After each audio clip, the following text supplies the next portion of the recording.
So what do I have in my trusty little Tesla toolbox? I'm Frugal Tesla Guy, and I'm going to share with you some of my essentials and not so essentials.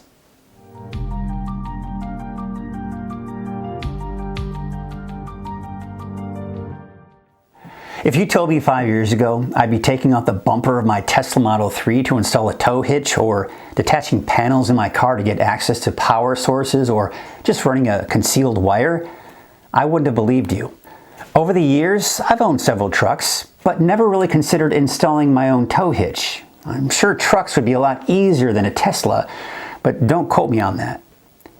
But over the last 2 years, I've grown more accustomed to my Tesla Model 3 and more comfortable taking things apart to help add to my Tesla Model 3 experience.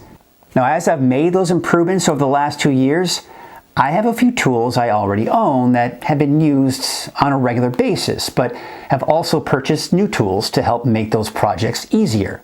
So let's start with what I already have. Now, most people have a ratchet set, and the most commonly used size is 10mm.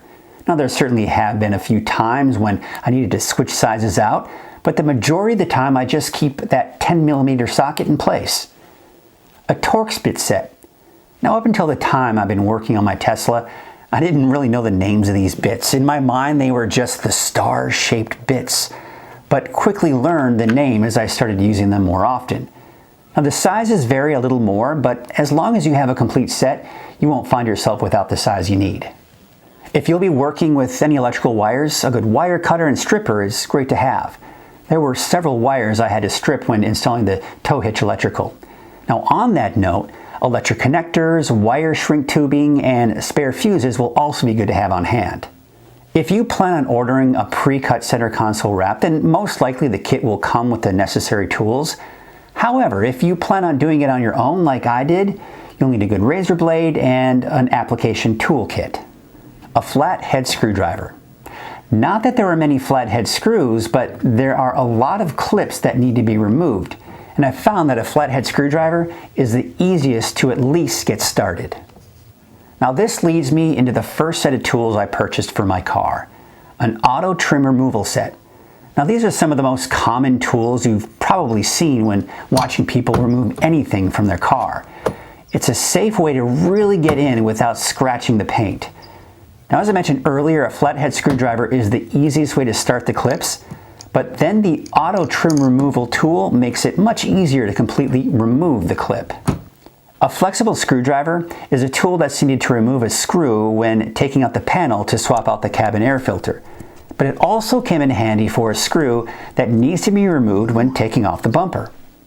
The next set of tools is really not all that necessary for a lot of people, but were needed for my latest big project, which was the installation of the tow hitch. A torque wrench was needed to tighten a few of the bolts to a specific level.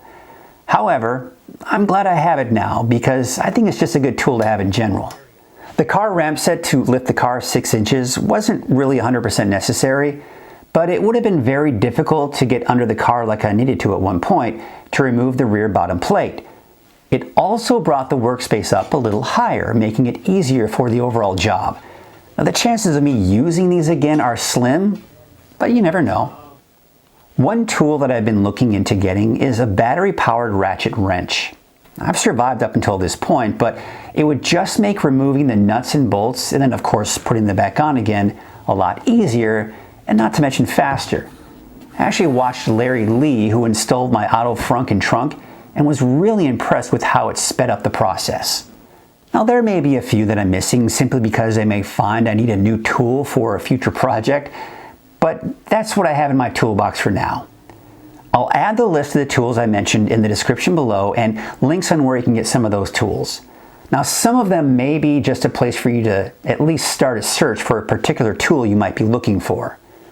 Well, what tools do you have? Are there any that I've overlooked? Let me know in the comments section below. Well, that's it for now, and you know the drill. Like, subscribe, and stay positively charged.